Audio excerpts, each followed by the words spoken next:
This should be interesting. The best thing you say is always either the first seconds after we go to commercial or the first seconds before. And Bill just said to me as they're starting the segment, "Oh, I'm ready. I got lots of stuff." Really? Yeah, so watch out here. Our weekly NASCAR pick segment, people. Fortunately, joining us, we do have an actual expert, Kerry Tharp, Darlington Raceway president, on the Love Chevrolet phone lines this morning. Kerry, how are you, sir? I'm doing great. Sounds like you guys are loaded for bear, so I better be ready. I don't know why Bill thinks he's extremely ready for this thing. Maybe because he lucked into a second-place finish last week. He picked Kevin Harvick. Harvick finishes seventh at Bristol. That was just a couple of spots ahead of your pick, Kerry, Joey Logano, who finishes ninth. Now, we did have a winning pick for the second time this season. The big boss, Rick, correctly predicted Kyle Busch to win at Bristol. He's winning. He's won back-to-back races now, going for 3 in a row here this week at Richmond. So he earned 10 points in our picks contest. That has him tied with Jen, who did not earn a point with her Eric Jones selection last week. So you guys have blame the tires. Jen and Rick at 14 points, tied for first. Kerry and Bill at 9 points now in our weekly pick segment, tied for third place. Kerry, how do you feel about this?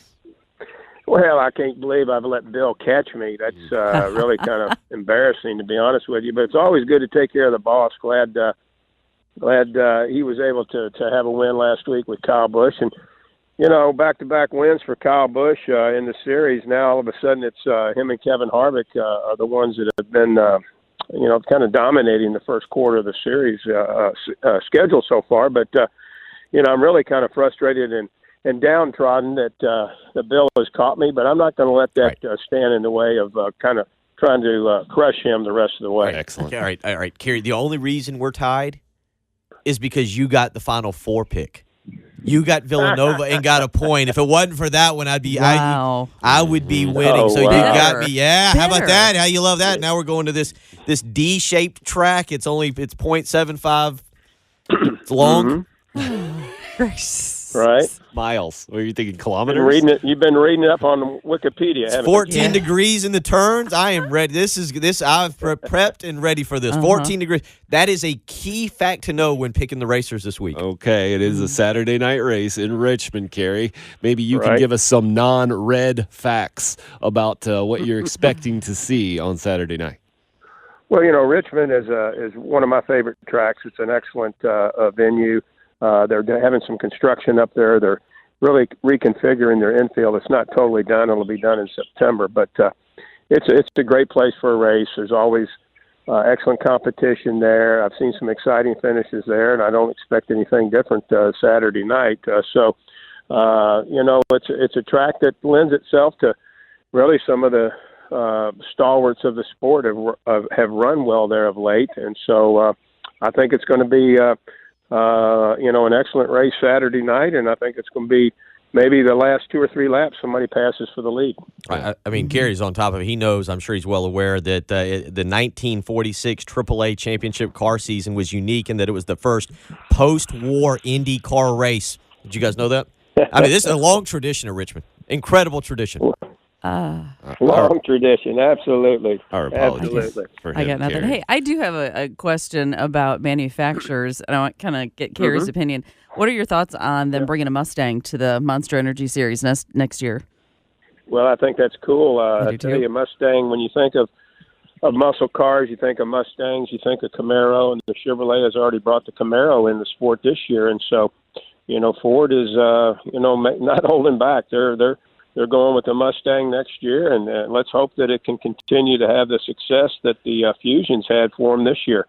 But I think it's going to be a great-looking race car. I do too. I think you're going to have the Camaro on the Chevy side. You'll still have the Camry and the Toyota, although it's kind of an updated model, and then you'll have the Mustang. So you're going to have really 3 sharp-looking race cars next year when we hit Daytona. I think that brings us to our picks segment here. Looking for winners here. Looking for a winner. Kerry is our honored guest. You get first crack here, Kerry, which makes that tied for third standing right now maybe that much more embarrassing, but that's just my opinion, sir. How do you see things on Richmond? Is Kyle Busch, is he a hot driver? Does he continue the winning streak, or are you going in a different direction? Well, Kyle Busch is certainly capable of winning up there. In fact, he's probably the favorite to win, but I'm not going to go with him. I'm going to go with a hometown boy, Denny Hamlin. Denny won his own late model race last night at Langley Speedway. I think Denny Hamlin gets to victory lane for the first time this year, Saturday night at Richmond, and he grew up in Chesterfield, Virginia, all about 15 miles from the racetrack. So I'm going to go with Denny Hamlin to win Saturday night at Richmond. Strong. It's a good pick. It's good. I have Hamlin down. I had Hamlin down. It's a good pick, Kerry. That's a good pick. It's a good pick, but not yours. Not mine. Because we didn't hear just a yelp in here. Yeah, we haven't heard any papers thrown yet. We haven't heard any crying.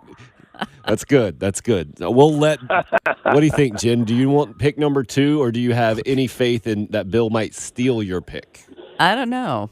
Okay, that sounds you want sure. pick number 2. We'll give Jen pick number 2 here just to make Bill angry. Poor Really, Bill. Look at him. He's all okay. That's part of the fun. Kyle Larson. I'm going with. Don't come on, man. Perfect. Come on. Saw that one coming. Well done, Jen.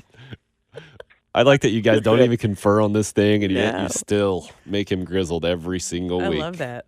Okay, I'm so sorry, basically Bill. what just happened is my top 2 picks were taken. Well, Those are my top 2. I mean, Larson won the fall race last year. He's coming off a second-place finish at Bristol. It's another short track on the NASCAR circuit. I mean, this guy has been hot. He had another top 5 finish at this track. He was the guy that I was going with. I'll go with Joey Logano. That's the guy that I thought I took last week because I was watching the race, and I ended up getting some points with Harvick last week. But I'll go Joey Logano this week. Okay, so our boss Rick.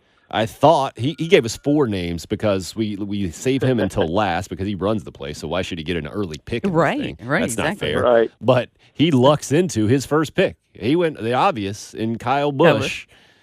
So Going for 3 in a row. Yep. He's going back to the well. He had Kyle Busch last week. Why wouldn't he do that? That's a smart pick for him, it seems like. Kerry, I'm pulling for you this week, sir. I hope you can get back close. Well, I appreciate that. I need all the help I can get. Thank you for your time. This has been our weekly NASCAR welcome. pick segment. Again, Saturday night, 5:30. Our coverage started on our sister station, 1320 The Fan. NASCAR up in Richmond. How about that? Nobody takes Kevin Harvick, one of the Vegas co-favorites. Hour 3 coming up. About that? Here.